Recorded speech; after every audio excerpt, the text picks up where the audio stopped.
జీతాలు అయితే చాలా తక్కువ. నువ్వు వదిలిపెడితే నడిచి నేను వెళ్ళిపోతా. బస్సులొద్దు బండ్లు వద్దు అయ్యా సారు. बाबा ये भी माश दिया था बाबा, द माश शोया नहीं जी खमसा सना खलास बाबा, माश ये भी शोया बाबा, ये भी ज्यादा फी इंडिया बेत मुश्किल बाबा.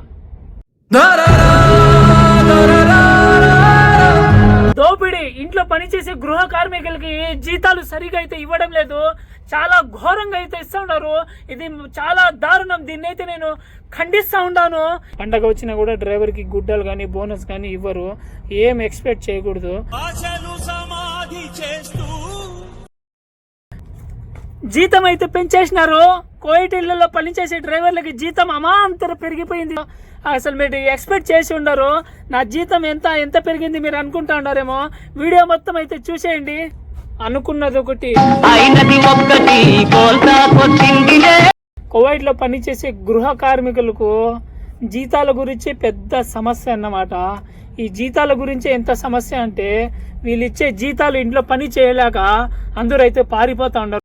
పోతానన్నయ్య నేను పోతాను, నాకు ఇది వద్దన్నయ్య నేను పోతాను. బయటికి వెళ్ళి బయట పని చేసుకుని ఖాన్ పెట్టినప్పుడు అయితే వెళ్ళిపోతా ఉన్నారు.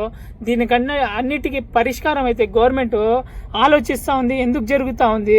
జరిగేది మామూలు, పోయే వాళ్ళు పోతూ ఉంటారు, వస్తే వాళ్ళు వస్తూ ఉంటారు. ఏం చేయలేము. Hello friends, welcome back to our YouTube channel friends. ప్రస్తుతం అయితే ఇది మా హడ్డా దివానీ అన్నమాట. ఇక్కడికైతే ఎవరు రారు. దాని గురించి తర్వాత అయితే మాట్లాడదాం. ప్రస్తుతం నేను కువైట్కి వచ్చి మొత్తం 5 years అయితే ఫినిష్ అయిపోయింది. ఈ 5 సంవత్సరాల్లో నా జీతం ఎంత అని మీరు అనుకుంటా ఉంటారు. నేను 2018 లాస్ట్ డిసెంబర్లో అయితే వచ్చాను.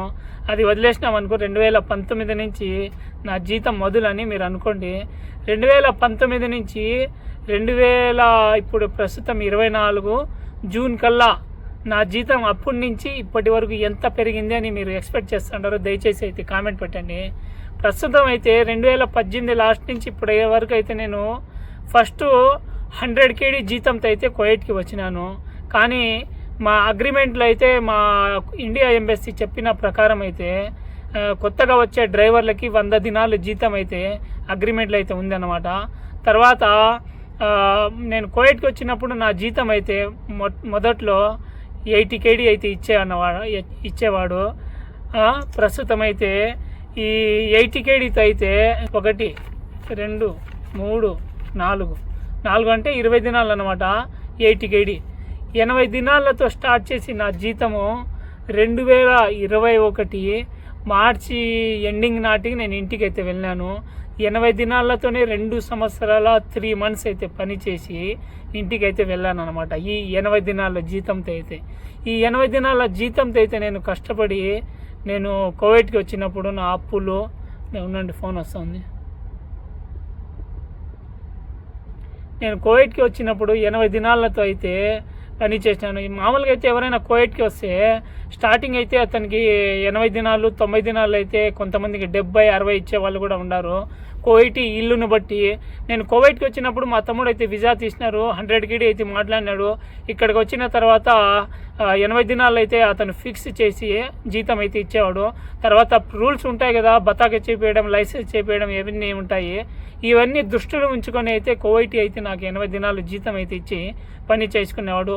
1 సంవత్సరం తర్వాత 90 దినాలు ఇస్తా అని నేనైతే ఎక్స్పెక్ట్ చేసిన, ఆశించిన, కానీ ఫలితం అయితే లేదు. 80 దినాలే. తర్వాత అయితే చాలా కష్టపడి కువైట్ అయితే ఇంటి పని మొత్తం నా చేతి అయితే పని చేపించినాడు. వెళ్ళేటప్పుడు హదియా ఇస్తా అది ఇస్తే అని చెప్పి చేతులు అయితే దులిపేసినాడు అనమాట. ఏమైతే ఇవ్వలేదు. ఎంత పడి కష్టం చేసినా కూడా మాకైతే ఏమి ఇవ్వకుండా ఇంటికి వెళ్ళి పంపించేసినాడు. నేనైతే రాకూడదని అనుకున్నాను. ఎందుకంటే నా చేతిలో అయితే పని ఉంది, టైలర్ పని రాకూడదే అని అనుకున్నాను. కానీ అప్పుల కారణంగా అక్కడ జరగలేక సరిగా కువైట్కి అయితే డ్రైవర్ పని కోసం వచ్చాను. నా జీతం అప్పటికి ఇప్పటికి చాలా తేడా అయితే వ్యత్యాసం అయితే మీరు గమనించగలరు.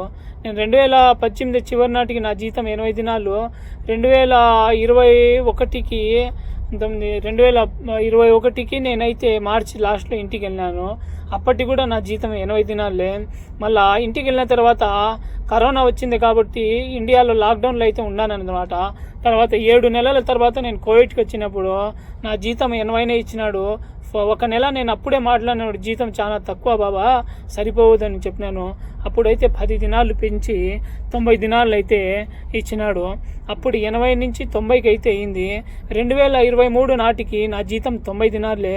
మళ్ళీ నేను మాట్లాడినాడు కఫీల్కి, మాట్లాడిన తర్వాత నా జీతం అయితే 100 దినాలు అయితే ఇచ్చినాడు. మళ్ళీ 2023 మార్చికి అయితే నేను మాట్లాడినాను. మాట్లాడితే మామ డైరెక్ట్ బాబాతో కాకుండా మామతో మాట్లాడిన తర్వాత మామ వచ్చి బాబాకు మాట్లాడి నా జీతం అయితే 100 KD అయితే ఇచ్చినాను అన్నమాట. మామ జీతం పెంచిన తర్వాత మామ అయితే జూన్ 2023 మార్చిలో అయితే చనిపోయింది. జీతం అయితే 100 దినాల్లో. తర్వాత నేనైతే డిసెంబరు జనవరికి అయితే మళ్ళీ మాట్లాడిన తర్వాత జనవరి నుంచి నా జీతం అయితే 110 దినాలు ఇచ్చినాడు కోవిడ్లో. 2018 నుంచి 2024 జనవరి కల్లా నా జీతం అయితే 110 దినాలు. అదే జీతంతో జూన్ 2024 జూన్ 1 కల్లా నా జీతం 110తోనే పని చేసినాను.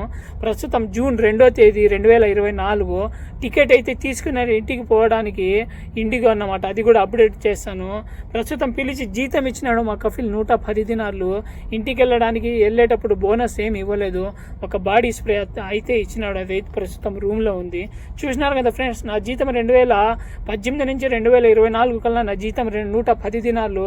మా గవర్నమెంట్ చెప్పింది జీతము డ్రైవర్కి 2022 అగ్రిమెంట్లు అయితే 120 దినాలు. ప్రస్తుతం నేను పాత డ్రైవర్ కాబట్టి నా ఇంట్లో జీతం అయితే 120 దినాలు. కొత్తగా వచ్చే డ్రైవర్కి, నేను పాతోని కాబట్టి నా జీతము 140 150 మధ్యలో అయితే ఉండాలా. కానీ నా జీతం చాలా తక్కువ. మీరు ఎంత జీతంతో అయితే మీరు పని చేసినారు కోవిడ్లో, మీరు మీకు వచ్చినప్పుడు జీతం ఎంత, ప్రస్తుతం మీరు ఇప్పుడు సంవత్సరం ఎంత, మీరు వచ్చి ఎన్ని సంవత్సరం అయింది, మీ జీతం ఎంత, దయచేసి అయితే కామెంట్ పెట్టండి. ఈ వీడియో అయితే ఇదే ఫ్రెండ్స్, నా జీతం గురించే ఈ వీడియో. జీతంతోనే పని చేసినావా, ఇంకా బయట ఏం ఆధిక్యం లేదా అని మీరు అనుకుంటారేమో. నాకైతే ఇంట్లో ఏ ఆధిక్యం అయితే 1 దినాలు కూడా రావు ఫ్రెండ్స్. పండగ వచ్చినా కూడా డ్రైవర్కి గుడ్డలు కానీ బోనస్ కానీ ఇవ్వరు. పోతానన్నయ్య, నేను పోతాను, నాకు ఇది వద్దన్నయ్య, నేను పోతాను అన్నయ్య, నేను పోతానన్నయ్య. పని మాత్రమే చేయాలా. అది ఇంటికి వెళ్ళేటప్పుడు కూడా ఉత్త చేతులతోనే వెళ్ళాము. అతనైతే ఏం ఎక్స్పెక్ట్ చేసి ఇవ్వలేదు. అది ఫ్రెండ్స్, వీడియో కన్నా నచ్చితే ప్లీజ్ లైక్ చేయండి, షేర్ చేయండి. తర్వాత లాస్ట్లో అయితే ఒక మాట చెప్పాలనుకున్నా. నేనైతే ఇంట్లో జీతం కాకుండా బయట అయితే కార్లు కడుగుతాను. బయట కార్లు కడిగిన దానికి నా కారుకి అయితే ఒక్క కారుకి 5 దినాలు అయితే ఇస్తారు. మా ఇంట్లో రెంట్కి అయితే ఉండారు కొంతమంది. 4 కార్లు అయితే ఇంటి రెంట్కి అయితే కడుగుతాను. రెంట్ వాళ్ళది, కిరాయి వాళ్ళది అనమాట. తర్వాత బయటికి వెళ్ళి కార్లు అయితే కడుగుతాను. అది ఫ్రెండ్స్, ఎంత బయట పని ఎప్పుడు ఉండదు. బయట పని ఎట్టా అంటే ఈరోజు ఉండే పని రేపు ఉండదు. ఎట్టా అంటారా, కోయిట్ ఇళ్ళల్లో బాడీకి అయితే వస్తూ ఉంటారు. వారి ఇల్లు ఖాళీ చేసి వెళ్ళిపోతే కార్లు కూడా వెళ్ళిపోతాయి. బయట డబ్బుల గురించి అయితే ఎక్స్పెక్ట్ చేయకూడదు. మాకు ఖచ్చితంగా ఇంట్లో పని చేస్తే ఆ జీతం ఎంత వస్తుంది దాని గురించి అయితేనే మేము మాట్లాడాలా. అది వీడియో కన్నా నచ్చితే ప్లీజ్ లైక్ చేయండి, షేర్ చేయండి, సబ్స్క్రైబ్ అయితే చేసుకోండి. Bye bye.